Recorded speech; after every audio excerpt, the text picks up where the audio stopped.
I don't understand why it's so difficult. I didn't know we were live then. I could have been masturbating or anything.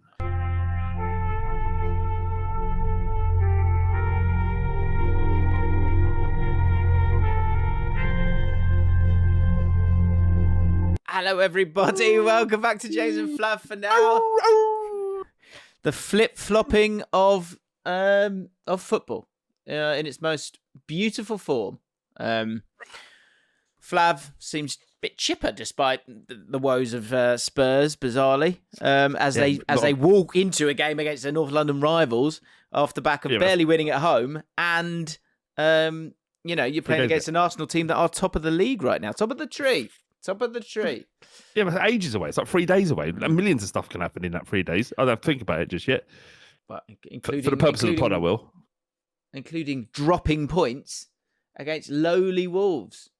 Now, I don't normally do this, and we are famed for our awful first 30 seconds of a podcast and how we lose an audience.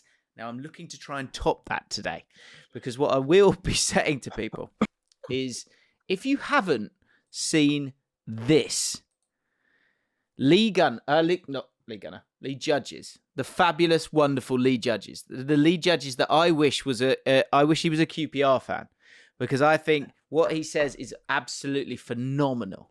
If you've not seen this, pause this podcast, quickly go and watch the start of this, and then come back, because this is an absolute work of art. Now, I don't want to get, Flav, I don't know about you, I despise the dry slugs because they aren't brave enough. And it is brave, and it is an issue of bravery to give us less than London Pipe for our fantastic mailbag, of which we went through it all yesterday. We talked death, didn't we? Flav ran through the animals he's killed. We talked about. I gave exclusive career news. All of which the brave. Yes, Catherine, you are brave, and they're with us right now. The brave Moist Slugs, who are brave enough to step into this arena each week. We're willing to do. What I dislike the most? People that come up to me and tell me they're a dry slug. That's the people that I think you're the worst form of a human being. Yeah. Doesn't get worse than that. And so, but despite all that, we're going to rise above it, and I'm not going to get this struck for copyright. So what I'm going to have to do instead is I'm going to have to read the absolute magistry that was this. By the way, big fan of Cecil as well. Lovely man, very, very lovely man. Very good at what he does. Right. Yeah, I've got some thoughts about his interview style for this particular video, so I'll give you those afterwards. Right, that's fair enough. Right, so I'll read the transcript here. Here we go. And the way it builds up is fantastic. If you're not, you guys should know about League Judges before. We speak about him a lot. Of course, one of my most favourite football internet moments was him going, when I think it might have been Harry Kane doing a sort of little foul in a North London, and We've done it a couple of times, and Lee, and this is a lovely thing about Lee that we all feel, but we get to see in him, is the sort of rise of anger that we all have in ourselves as football fans. And so as it came over, and you go, he's trying to hold it together. Anyway, hi, welcome to AFTV. I've got League Judges with me. A 2-2 draw against Wolves at the Molineux. Lee, feels like the season's done. Right, should we stop there? Feels like the season's done. Just quickly. And look, again, what I'm saying here is I appreciate the feeling of every football fan. I have it myself after QPR games where we piss away easy home games against Blackburn. 58 points. Could get cut down if Man City win their game. 58 points. But this is the hot. Is it the ire? What's the right word? This is the core of being a fan when you've just come out. And these are why AFTV is amazing. So, still top of the league. Lee, it feels like the season's done. Even though there's still a 5 points gap, but drawing to, and this is the way he said it, but drawing to Wolves. The way he said it. I've been on the back end of that as a QPR fan. But losing to Wolves. Drawing to Wolves. Didn't lose, did they? I don't really know where to start. I can't start with positives or anything with this one. It's not acceptable. Lee says, listen, I've backed this team all the season. I can't back them anymore. I can't back them no more. No more. That today. And then Cecil jumps in and goes, you're still going to the games, right? He said, I'm not going to bat for them, I think. He said, yeah. Listen, I look at those players today. You can't. There's no excuses for that. You know what I mean? They're bottom of the league. We're top of the league. You're going for a title. Every one of them's got a chance of winning the Premier League. And that's what they put in. That's the performance they put in today. And anyway, I won't read it all. But it's absolutely brilliant because he's trying to keep it together. And I think he's lovely. I think he's so good. And then he actually does come with some really great points on the mentality of the team. When look, you're 2-0 up, you got to finish that. You have to finish that. I mean, you can look at the stats and pick that apart. You know, they didn't create a huge amount, but they did let them back into the game. But I find it amazing. So we know Lee. We know how passionate he gets, right? And you know how much Arsenal means to him. And you can see if you've watched, you know, everyone's seen his previous sort of explosions. You see, he's like a powder keg. You can see like he looked like in the first instance, he looked like a World War II soldier who'd gone through, or he's just staring into the distance. Yeah. And he's keeping it together. He's like, I can't support. I just can't do this. Like, it's one of them. I can't do this anymore, kind of thing. And then Cecil just keeps just a gentle probe. Yeah. And then it'd be mid-sentence and then just another gentle probe. Yeah, well, to be fair to Cecil, he does go and he sort of says it he sort of goes, and I know you're angry. He says and I know you're angry. But he's got to get 8 minutes out of that. That's his job. No, for sure. And I'm not in any way insinuating that he wound him up on purpose. I just said it wasn't going to take much in that moment for Lee to just explode, and then he kind of did, which that's what we all wanted, wasn't it? But it's I get it though. It's like, you're good, lads, and he says later in the video, he goes, we're supposed to be the best team in the league, and I think we are. So he's still absolutely. It's also years. It's 3 years of seeing this happen, and then now it's happening again. I have some thoughts on how this season might go from this point. I think that I understand the pessimism straight after the game, but I was listening to TalkSport drive in, and they were all going, "Yeah, it's done. The season's done. The league's done. Just give it to United." I'm not sure we'll win anything. God. And I'm like, from an outside perspective, I'm like, you're crazy if you think that this is anyway done. Don't get me wrong. When Hincapi scored that goal, and I was like offside, and I saw the replay, and he was well on, and I was like, I just turned it off. I was like, I'm not going to watch it. And then at about, 9:45, my phone just started going ping, ping, ping, ping, ping, ping, ping, ping, ping, ping, ping, ping, and I was like, what's going on? Who's died? And then in there, it was like I've only about 7 football WhatsApp groups, and it was all. Yeah. not even just Spurs. But that's Arsenal. The sort of that is the thing that they are competing with. They're dealing with. So we've got we had Steve Salis on the podcast this week. He was talking about mindset, and we asked him about, he works with managers in terms of what how they should behave and what they should do. And so we spoke about Tottenham. Like, the whole podcast is going out today on Spotify, but if you want to, we're going to put some clips up on YouTube just to make it clearer, because we touch on what should Arsenal do to kind of keep it together, and what should Igor Tudor and Pereira do stepping into Spurs. Yeah. And the thing I found difficult chatting to Steve about was the fact that he's obviously, understandably, going, you need to kind of shut out the noise. You need to kind of turn down the noise where possible. Okay. It's impossible, though, isn't it? Yeah. How can he It's control so that? hard. Especially Arsenal. Because the entire, I've never seen a universal, it's just, we're unified.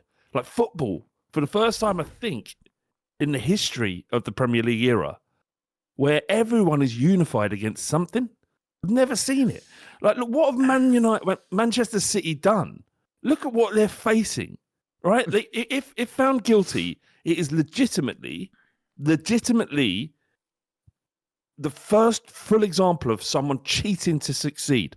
That is abhorrent. It makes a mockery of the league. It's denied so many amazing, incredible moments for fans of other football clubs to experience things that they never thought they would, because Manchester City, if falling foul of these charges, so, the ones that gave them the sporting advantage, cheated people out of those amazing moments. And yet, everyone still wants them to beat Arsenal. Everybody. Well, the thing, because I've had long conversations with like that have a different tone to this, and I can empathise with both. I think that I'm not against Arsenal winning the league. I actually want Arsenal to win the league. The thing that I cannot, and it's the start of this podcast. Jim, wait. I know, I hear you. I know what you're saying, but I've listened to you speak probably more than anybody else on earth, right? I have spent so much time listening to your voice in my ears and having these conversations. You don't believe what you just said. You don't want Arsenal to win the league. Let me finish. The reason I can't help but start the podcast reading that transcript is because I cannot, call me a bad person, whatever. I can't not watch that and not enjoy that. It's absolutely fantastic entertainment for me. That's the thing. And I can't stop looking at this line. You're still going to the games though. You're still going to go to the, but you're still going to go to the games, aren't you? I love that Cecil's like, what a wonderful human that he's worried that Lee's going to go to the games. Like, and he is, he just needs to get through that 2 minutes to get to the other side and go, I still think we're the best team in the league. I still think we can go and win this. And I love that. It is the core of what, like, if you want to look, you can look at it and, like, again, right. If that's a Chelsea fan having that meltdown, I'm loving every second of it in a different way. But for me, the entertainment of it is great. But I do still want Arsenal to win the league. I do. I just don't believe you, Jim. I know you're saying that, and I'm not going to gaslight you. You say what you believe to be true. I don't think you think that's true. I think subconsciously you know what you've just said that is nonsense, and you, like everybody else on this planet, want Arsenal to fail. But I also understand. Do you know why? I'll be. This is how you can believe me. This is a good conversation. I do believe you. I'm only joking. This is how you can believe me. I want them to win it because I want to be right. From the beginning, because you said that they would. Yeah. Yeah, okay, I understand that. That's what it is. I don't have any more skin in the game than that. Well, you did that whole My Sweet Sweet Gunners stuff is, that added to all this. Isn't them. They're not sweet. These aren't sweet gunners. Do you think that's why because they're not, they've kind of abandoned the kind of free-flowing attacking football that made them really impressive and scary to play against, and kind of become more pragmatic, right? They are absolutely pragmatic. They are utterly efficient. Yeah. And I don't blame Arteta for doing that. I think if you look at him, there was nobody more desperate to win. He is more desperate to win this league than any Arsenal fan in that stadium. He has put more effort in.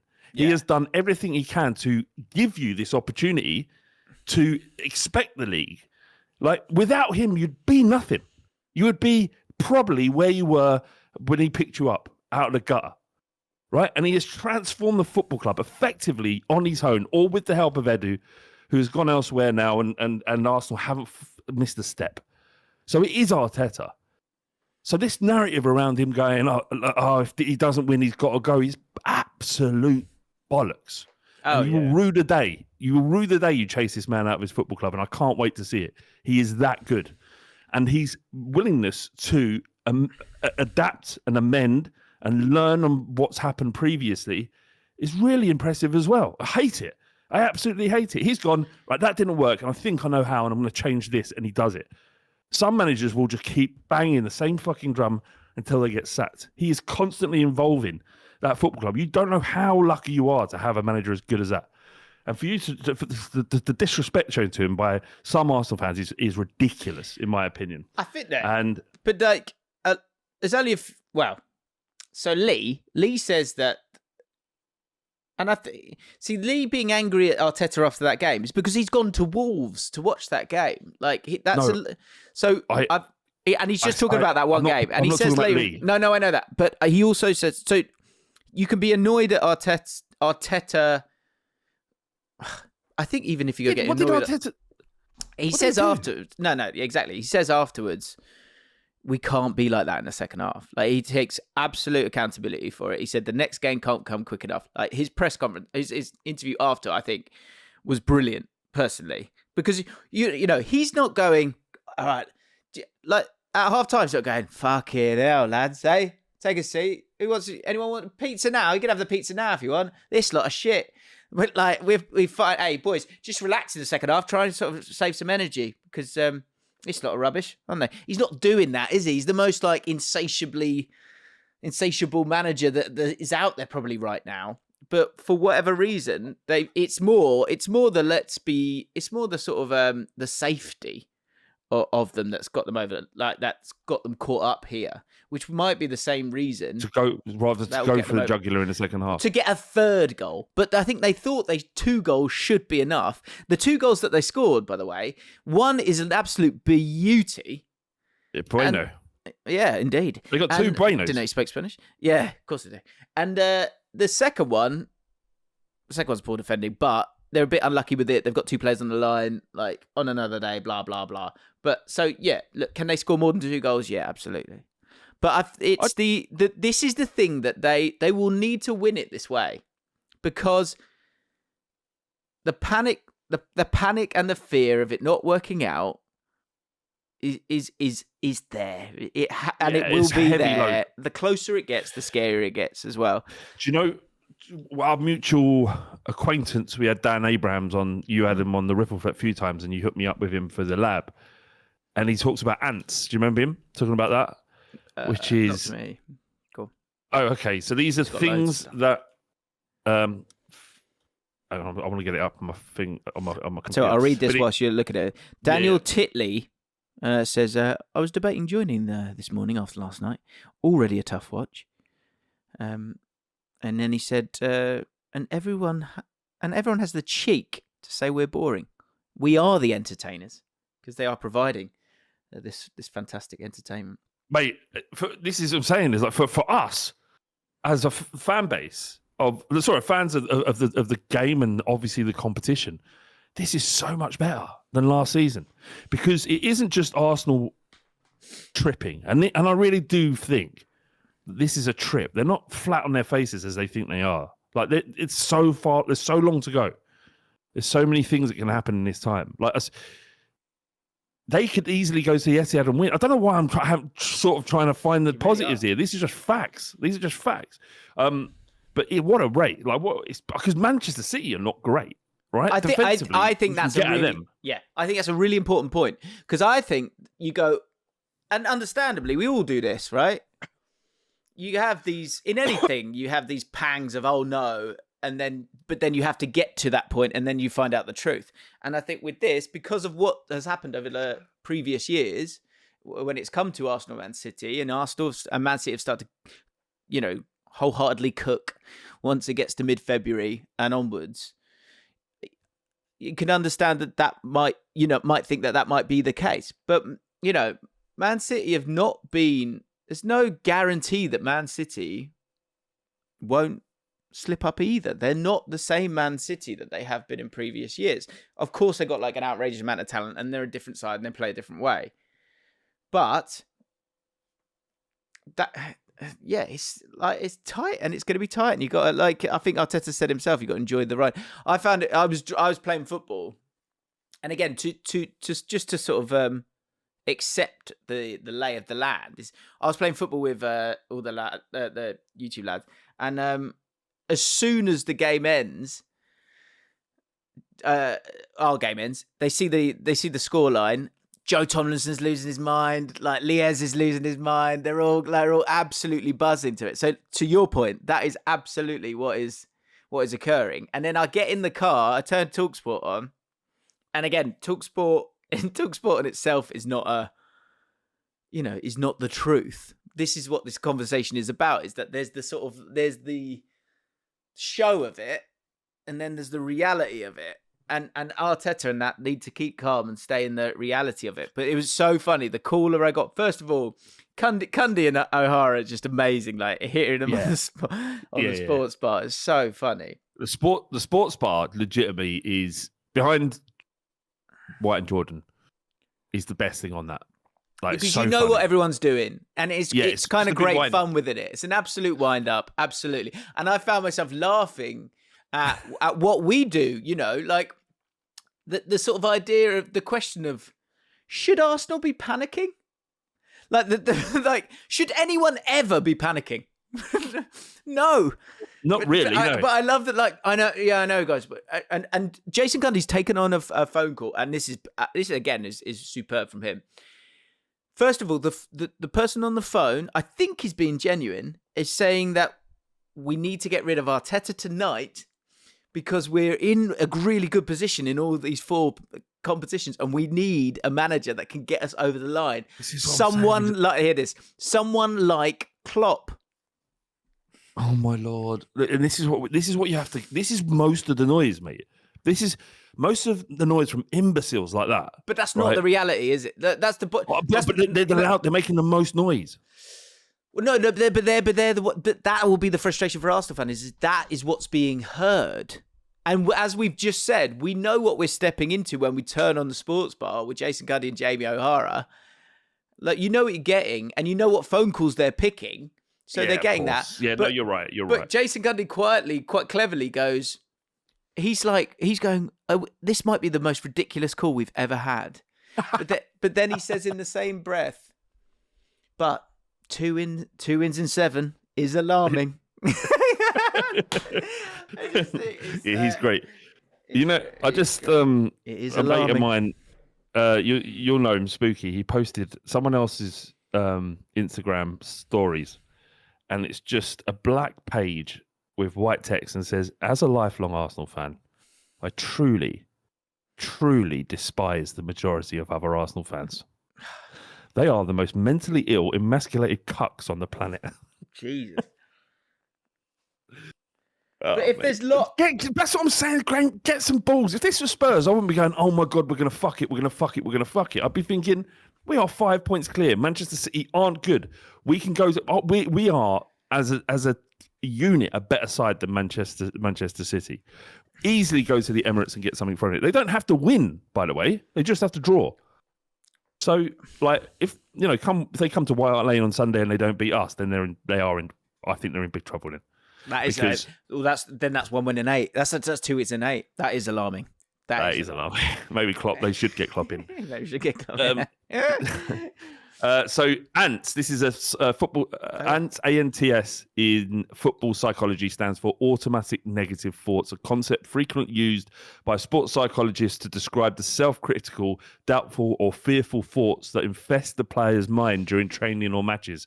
These thoughts are considered natural, but if left unchecked, they can destroy performance. So it's the spontaneous, often unconscious negative thoughts that arise particularly under pressure. I'm not playing well. If I miss this pass, I'll get taken off. This opponent is too good for me. I've already missed one. I'll never score today. And the ants can lead to anxiety, low self-esteem, poor decision-making, and physical tension.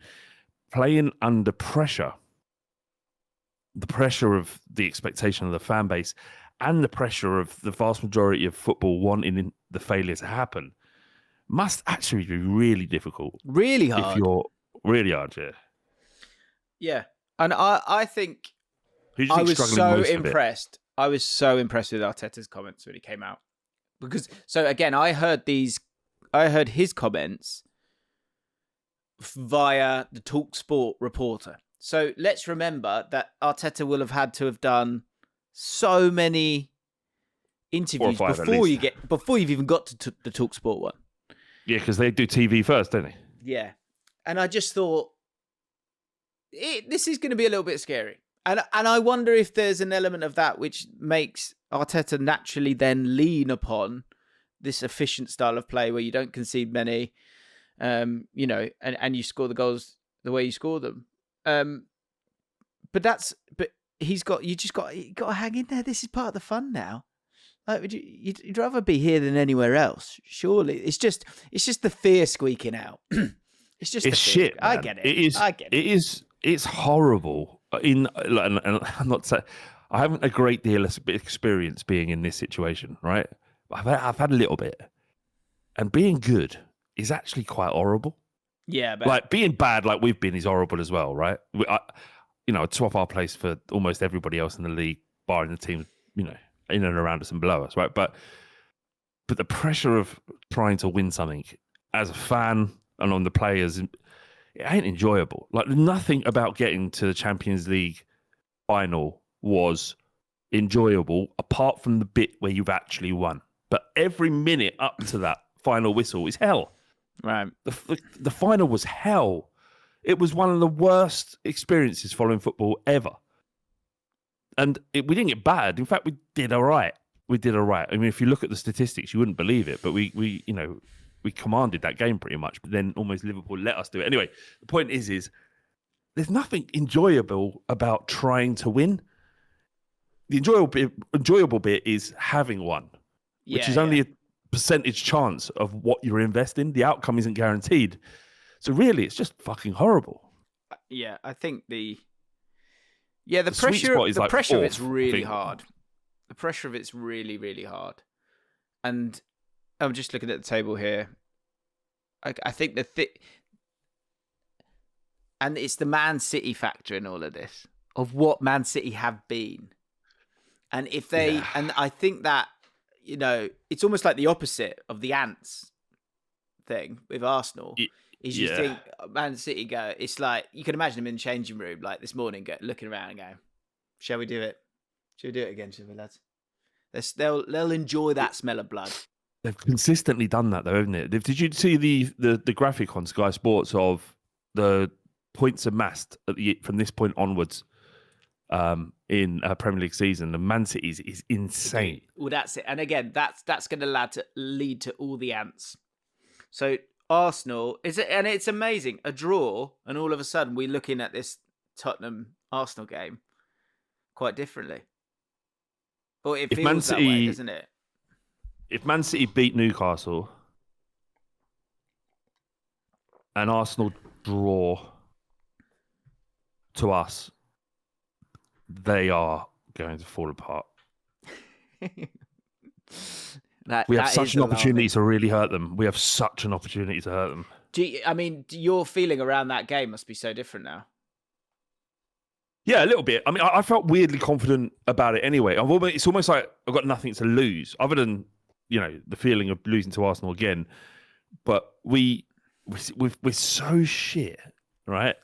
And we've been so shit that all of the kind of hope dissolves from you, and you just exist in the shitness until, someone manages to drag you out of it a little bit. But generally, it's just like, well, we've got rid of Frank, thank Christ. And so we've bought in Igor Tudor, or a week ago we just thought, didn't even know he was manager. I had no idea. But then you hear people talk about him, Italians talking about him. I did a couple of podcasts about him myself, speaking to people, and you're thinking, all right. Okay. So what are of those podcasts, what have been the key things that you've heard? I thought the most informative one was yours, James. Oh. Actually. Funnily enough. Oh, God, I'll take it. Result. Yeah, no, it was good because it wasn't just like, the position that a lot of people take in this moment is to kind of tap into the excitement of the fan base, whatever it might be, even if it's tapered excitement, because there's views there, right? But what was great about your video, Jim, is it kind of was balanced, right? It was like saying, these are the things he's going to do.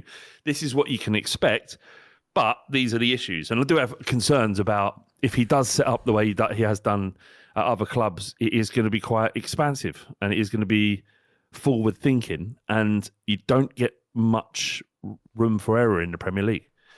So we'll see. But we're going to give it a go. And that's the last thing I would have wanted is Arsenal to come, Thomas Frank still be there. He plays a back five again and 2 in front, because that is cuckold behaviour. That's like we are scared. We're too afraid to come out and play you because of what you might do to us. That is unacceptable. But come and if it's like dying on your knees, isn't it? Dying on your knees? Have I done a Samson? Help me. Let me work this out. Let him land. Live on your feet or die on your knees is what I'm saying. Right. But you're both dead. You're dead either way. At the end of this, you're dead, right? Yeah, you're slightly taller. Die on your knees. Die on your feet or die on your knees. But that's it. I think I've got it. Yeah. But the point is, that's what I'm saying is that, look, it seems under Tudor, based on how he's operated previously, that we will be going there to win, and that is the least. That's all we can ask for at this moment. Yeah, and I sort of when you do that new manager setup, I always have a thought on like, how do I feel about this? Because I don't want to kill anyone's vibe. So like tonally, I'm trying but I've got to be honest. And the next 3 games, and exactly to your point, if we were sitting here and it was a manager who is, maybe a bit sort of more like meek in their sort of approach or way, like that would say it was like Graham Potter going into this Arsenal game. I think that's as bad as a guy who, I just looked it up here. So you used the word forward thinking. So other words that's similar to it, similar or opposite words: progressive, enlightened, go ahead, dynamic, pushing, bold, modern, enterprising, ambitious, pioneering, positive, reforming, radical. Now, what he's doing there, if he plays the way that he has played previously at other places, where there is that positivity, there is that rotations, what that does lean into, which is something that's on my mind, is what Steve said about a manager going into a team that's down the bottom. And he was saying the bottom line of a new manager coming into a team that is struggling is, can you make them run harder than they have been previously?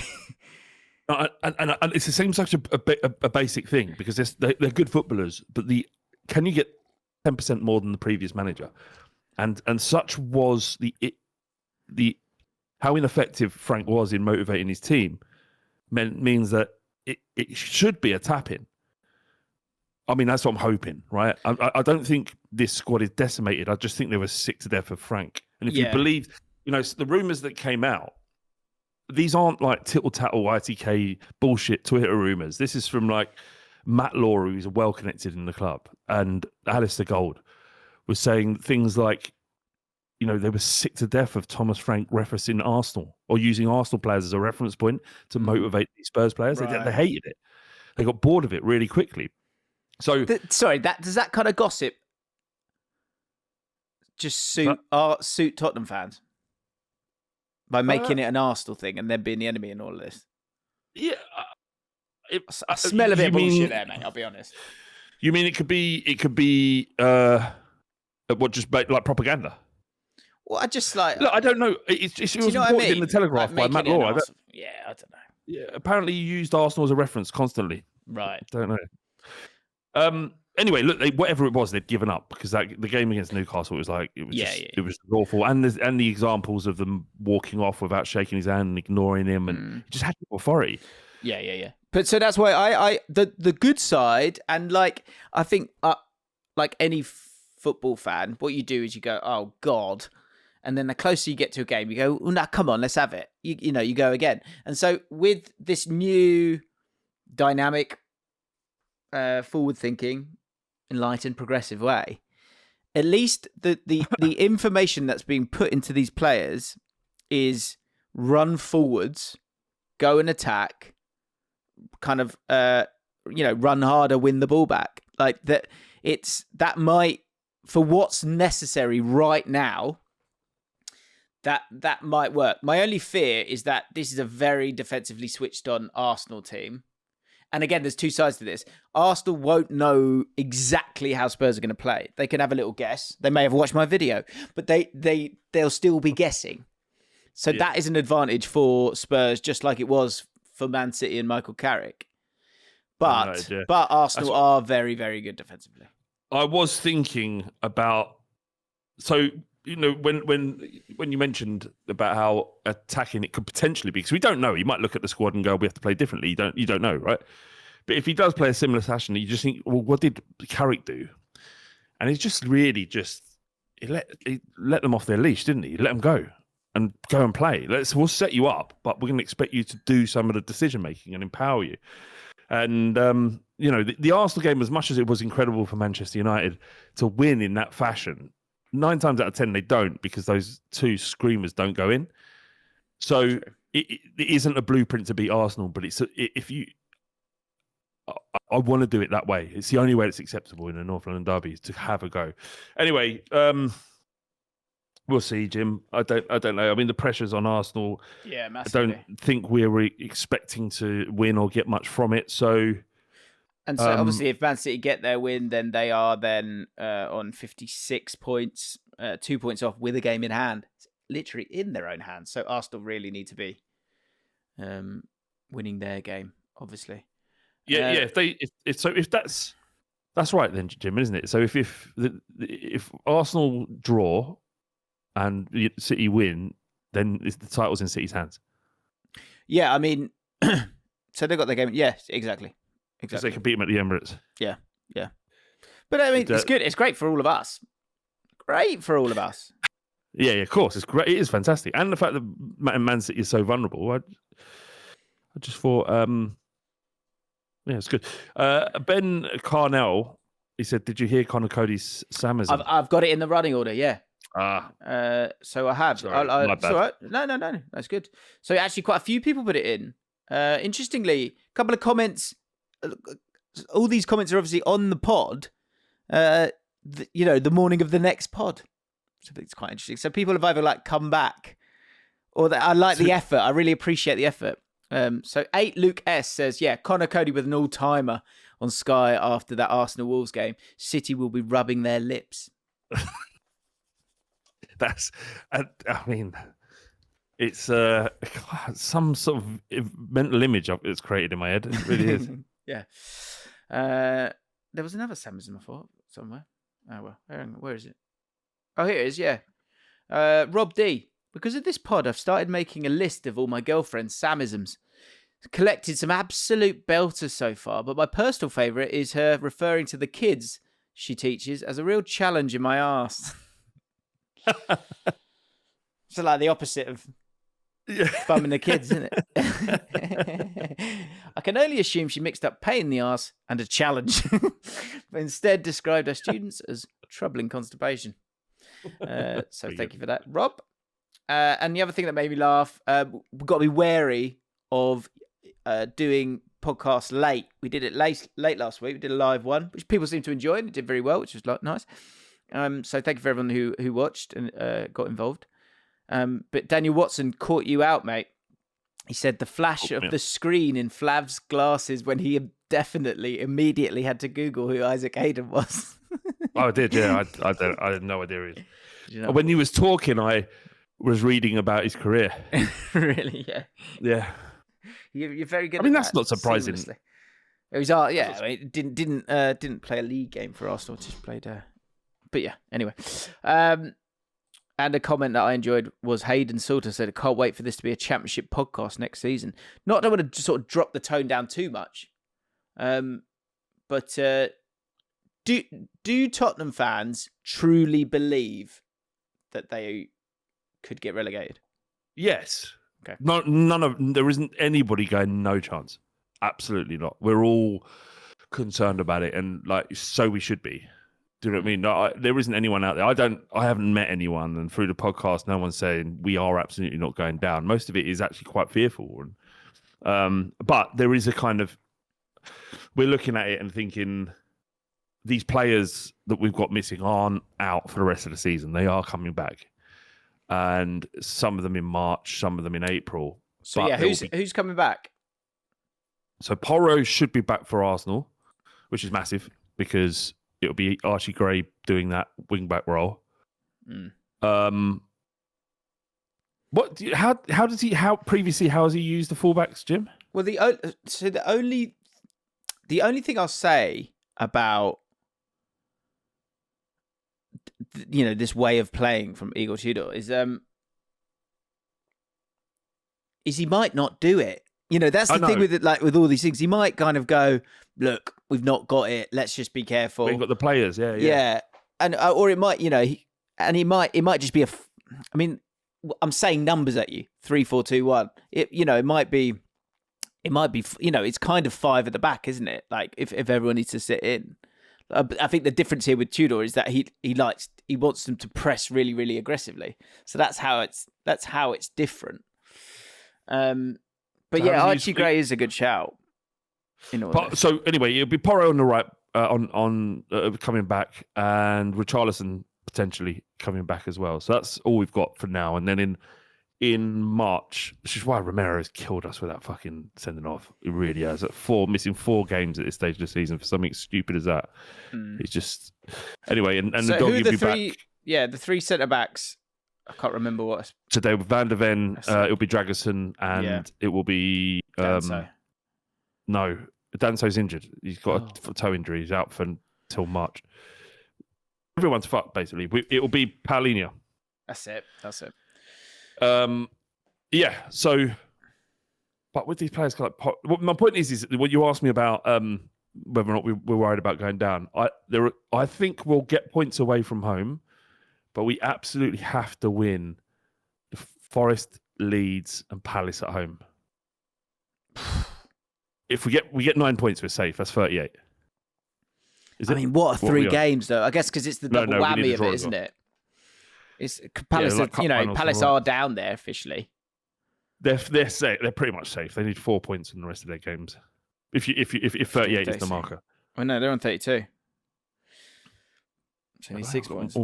2 wins. Only 6 points. And they're not bad. And hopefully they get through the Europa League and more games and whatnot. But what was this about Rob Edwards? Oh yeah. Well, he said he wanted more from the Wolves fans, and it made me think that, like, obviously they're bottom of the league. Like, they've been terrible. Definitely seen improvements from Wolves since he took over. And I think perhaps he wants them to acknowledge that, but they're still rock bottom going down. 1 win all season. 1 win all season. And then it just led me to think about why managers sort of hang themselves in the pressers.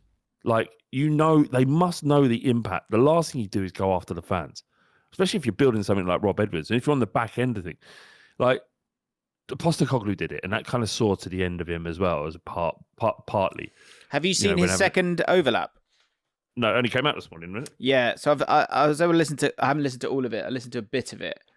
It was interesting. They were talking about the pressers and press conferences, and he was saying a couple of things that I thought was really interesting that I don't think people know about him, but I was aware of.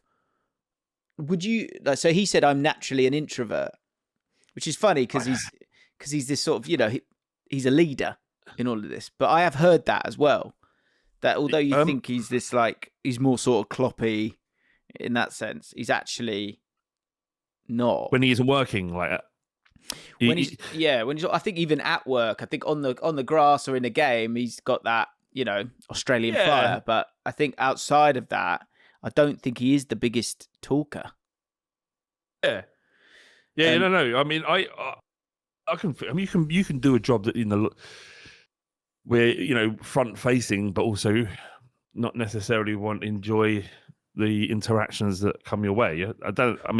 But I think when he then goes and says, I've done, like, last year we had 60 games, so I did 130 like press conferences. That's just the press conferences, right? So to have to deal with that, he did come across in a lot of those as like, I don't want to be here. But like, of course he fucking doesn't want to be there. Who does? I honestly massive think part that's of it, though. I think it's the hardest part of it by a mile, I think you should, by an absolute mile. I know he's contracted to, and there are fines that are placed at the club if the managers don't do it, and they have to do it within 15 minutes of the final whistle going, or there's also fines. And, you know, partly because people want to hear the manager speak. Even if the manager doesn't want to do it, he has to do it because it's part of the package of why Premier League clubs are paid as much as they are by the broadcasters. So they have to do it, but it shouldn't have to. You could have your assistant, send your assistant out there, or I don't even know, it might be. Let's do that many. Yeah, by the end of it, you would think, oh, fuck this, man. I don't even fuck about your questions, but you kind of have to. So then you're going to slip, as I guess, perhaps where you might be going. Yeah, exactly. That's exactly what we said. You're going to say some stupid stuff. Yeah. Or you get yourself backed into a corner and they'll ask the question. Like, Gary Neville was saying how brutal the Spanish were. They were saying to him, surely you realise you're not capable of this. When are you going to hand in your resignation? Like, how brutal that is. And so with Ange, like, it's interesting for Ange, he was like, you know, when he had to double down, that was obviously a clear decision. Doing that to him. They were pushing it at him. It snuck out of his mouth once, and then it got to the point where it's like, well, am I going to back down or am I going to go for it? And he actually said he got the buy-in from the players because of that. So it's always win something in my second season, and he did. Do you know how massive that is? With hindsight, and you know, also there was a lot of criticism of the standard of football in Europa League. Not least, actually, from me, I thought the standard wasn't great. Bodo Glimt have beaten Manchester City and Inter Milan in the Champions League this year. But more credit should be given to him, because I think people were dismissive of the fact that it's Europa League rather than the Champions League or the Premier League. We haven't won anything in ages, and he did it. He said he was going to do it at a team that had never does it, and then he fucking done it. You know how massive that is? What did we do? What did we do? Fucking sacked him. That's what he said. Yeah, he said we had that. You know, we had something to build upon, and that's obviously been lost. His football was so scary though, Jim. Like, really scary. It was so you really had to kind of develop a thick skin. You'd watch it, right? And I was talking to Dan. Dan's like, I want a Postecoglou. If Glasner goes, I want Postecoglou at Palace. And I'm like, it's really an uncomfortable experience when you know if you lose the ball, it's almost certainly guaranteed than them having a shot on target, regardless of where you lose it. Yeah. You have to have a lot of buy-in from the players, from the fans. And you're thinking, if we lose here, like being 2-0 up and you feel like not safe, remotely comfortable, that is tough over a season. I do love it. Yeah. I'm sitting with the Tudor thing. I think with some of the profiles you've got there, yes, it will be scary, but if you get just a tiny bit of buy-in, like even for say like those centre midfielders, some of those centre midfielders that I've instead of like I've got to play through and do all this stuff, actually I've just got to fill in for you. You know, the centre backs in that, and then you let like those little attacking midfielders that you've got to play with the forwards. You might get away with it. I think you might get away with it. I'll be surprised if you don't. Yeah. I think you'll be fine. Let's do some pet hates. By the way, just on that point of the Champions League and the change in it, it's like Newcastle. Like if you see the game, 6-1 they beat Qarabag. And Qarabag are pretty dominant in, like, obviously within their league. They've beaten Eintracht Frankfurt. They've got a draw. They got a draw against Chelsea, which shows that every game can be different. But like the physical difference, like on the ball, technically Qarabag were quite good. You know, capable. Let's say. Off the ball, they literally couldn't live with the physicality of Newcastle. It was incredible. And it made me think, I mean, I guess, well, it just shows the difference, I guess, as you sort of, even like Qarabag have snuck in there into those Champions League places, but they've got points at, got a point out of Chelsea. They beat Eintracht Frankfurt. Like that, the range of quality in that Champions League is fascinating. Like even at the knockout stage, and Newcastle I think they got they might have Chelsea or Barcelona next. Oof. Or something like that, which will make it kind of a bit different. But if if you could get the right draw, you could go really far in the Champions League. I think. Who can we get? I don't even know. Is it Juventus? Let's have a look. Let's have a look, people. None of it's bizarre. Like none of them. Nothing scares me in the Champions League. Like, I'm not bothered by it. Like, I'm not. Well, aside from other Premier League clubs. Yes. Yeah. That's the problem. Yeah. I mean, you get Real Madrid and Barcelona, and you're like, well, this is a free hit. Give it a go. If we knock them out, it'll be iconic, historic. But if they knock you out, you know, they're expected to. They've got the most valuable squads in the world, pretty much. I think I actually saw an interesting study about the squad valuation in world football. Oh, right. And Barcelona, in terms of the value of their players, are the most valuable squad in world football. Probably. Who have, sorry? Barcelona. I'm trying to find it. I'll send it to you. It's quite interesting. This is really difficult to understand, but yeah, I feel like it is. Oh, there you go. Thank you, Marky Boy. If Newcastle get Chelsea, we play. If Newcastle get through, I think we play Chelsea, and Chelsea in a week. Really? 3 times? That's mental. Right. Pet hates. Really starting to come in now. Really starting to fly in. Oh, but before that, Gisgoose has got a little bit idea. I think I'm turning Japanese, is the name. He says, this is where you start to see bits from JAFFN in your day-to-day life. I've been getting quite into the Winter Olympics over the last few days, and I have a particular leaning towards the wonderfully ferocious game of ice hockey. However, my immersion is always disrupted when, at key moments in the matches, one of the teams launches a power play, and all I can think of are the array of suggestions for how to belittle and patronise my enemies that have cropped up on JAFFN over the years. And I wouldn't have it any other way. Thank you for that. So yeah, someone said that you made your screen bigger than mine. I didn't know. Play. Yeah, I don't know if I did. But I feel terrible. So I tell you, let me just make that right. I'm going to make myself for the last 10 minutes. I'm going to make myself tiny. Make it huge. There you go. I didn't realise what had happened there. That really is a god idea. I look tiny now. You'll see it on the stream. Yeah, I don't remember doing that, but I had like 400 likes on that. You're right. I couldn't be asked to go back and find it. No, anyway, don't worry about it. Odd predictions that will definitely come true. If you've got something you're just certain is going to happen, let us know. Hot since 0550 says, I can see Ange ending up at Coventry. I don't know why or when, but it'll happen. Which I like, don't. Oh, mate. I was like, now, because I'm all in on Hellberg. Yeah, I was gutted when Coventry beat him. No, yeah. I was like, I'm pleased we got that video out the week before. Yeah, what relief. That is always the thing where you're like, please just win. Or please, do you know what I mean? Just don't kill this for us. So in order to sell merchandise, right, merch, as in terms of football or Tottenham-based merch, you have to release it when the tide is rising high. Right.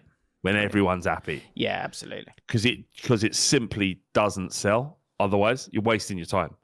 Like you might sell 20% of what you would do if everyone is buzzing. Yeah. And so we've designed some t-shirts. We have been waiting since midway through the Conte era to start releasing merch. Because it's just pointless. We had a window with Ange and we were kind of thinking, right, we're going to do this. And the Chelsea game happened. Was like, well, we better pull that back. And it's just been shit since then, pretty much. Wow. What's on the shirt? I mean, we adapt the designs. I think at that time it was Conte as an emperor. That was the first one where we made him like a... right, yeah. Make sure you adapt it. I don't think that's going to sell regardless. No, that won't work anymore. No. He was right about everything, by the way. When it exploded and he went mental at Southampton, he was fucking right about everything. Because what's this? What's changed? What changes? 20 years. What is the same? What is the same? Owners are the same. Anyway. Jared says Jaffamanese. Yeah, that's probably better. Pet hates.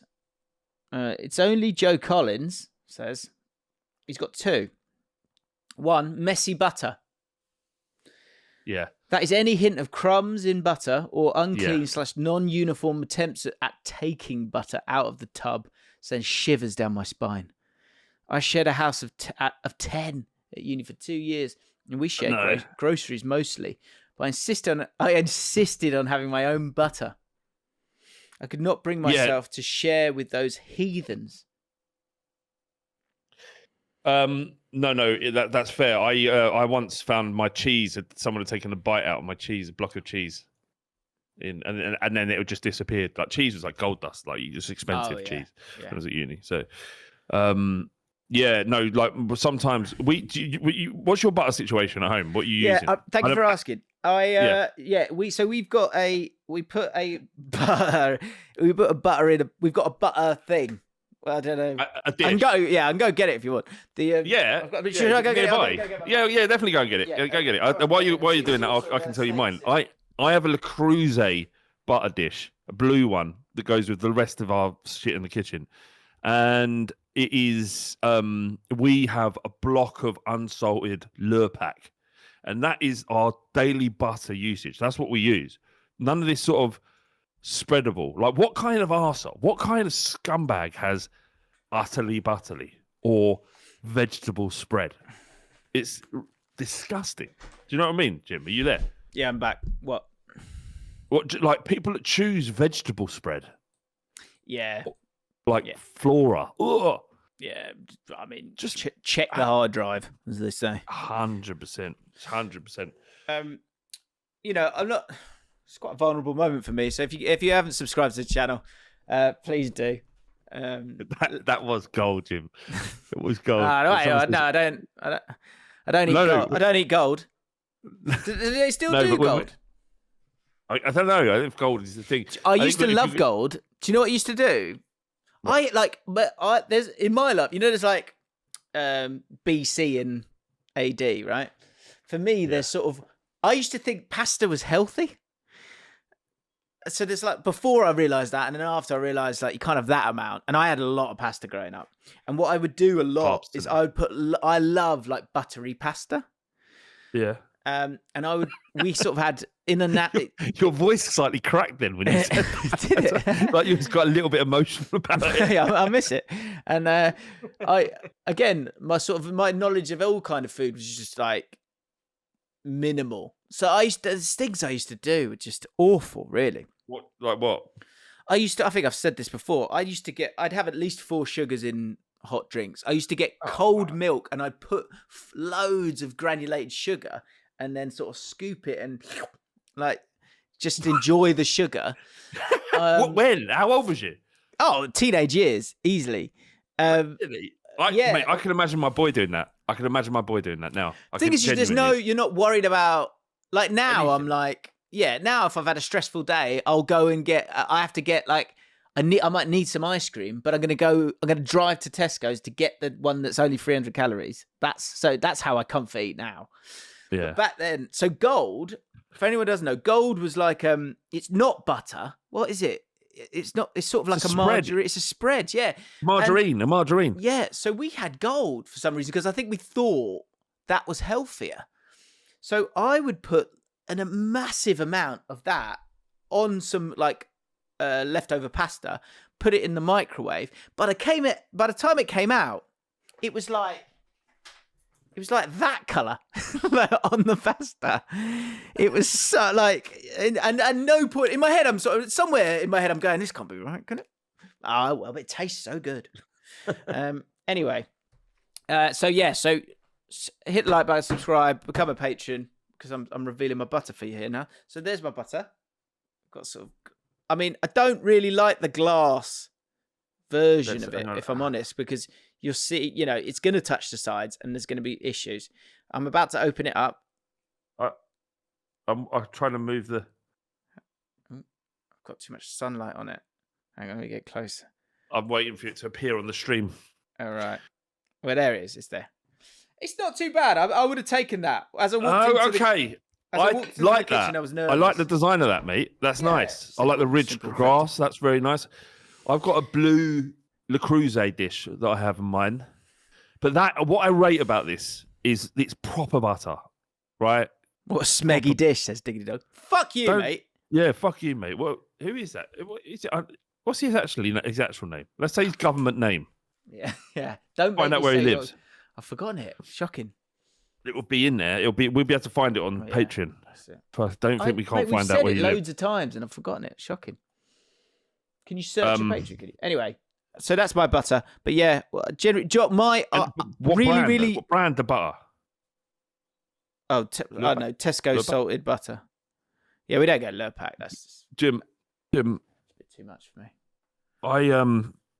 Do you ever drink just breakfast tea? Yeah. And you don't put almond milk in it. You have cow's milk, right? I like oat milk. Oh, you fucking. That isn't breakfast tea then. That's something else. What do you mean? Of course it is. But it doesn't count as milk. But it doesn't count as tea. The tea's English breakfast tea, isn't it? Yeah, but you're adding oat milk to it. Where does the milk come from an oat? Tell me. Yeah, no, that's a good point. An almond. Yeah, but I don't think that affects the. I don't think that affects it being tea or not. And all right, let's move past this. It's not important. I found the greatest tea bag that you can possibly find. Okay. And it's Twining's English breakfast tea. Right. It is hands down the best tea I've had. What makes it so good? It's so lovely. I had a cup of tea. I don't usually have. I said this on the Fighting Cock the other day, and it caused mayhem. But I don't usually drink tea unless the wife's around. So I typically won't make myself a cup of tea. And then I did on this Saturday morning, and I drunk it, and I was like, "Fuck, that was a lovely cup of tea. I'm going to make another one." I had 2 on the bounce. On the bounce? Wow. Yeah, everybody wanted to go. It's Tetley's. Everyone wanted to go Yorkshire tea. It's Yorkshire. Yeah, there you go. Someone's already done it in the comments. Yeah, Yorkshire tea. It is not, Luca. It is not. I promise you. Have Twinings. It is elite. It goes far and beyond Yorkshire tea. I'd say Yorkshire tea is number 2, but Twinings is the best, man. Twinings is just the best. Fantastic. Okay. I mean, I don't care. I'll be honest. I checked out that bit of the conversation a while ago. Air Giraffe said coconut milk has been a thing for centuries. Milk can mean a lot of things. Thank you. How about you fuck off? So that's my butter. I was going to say I don't like hard butter. Is heartbreaking.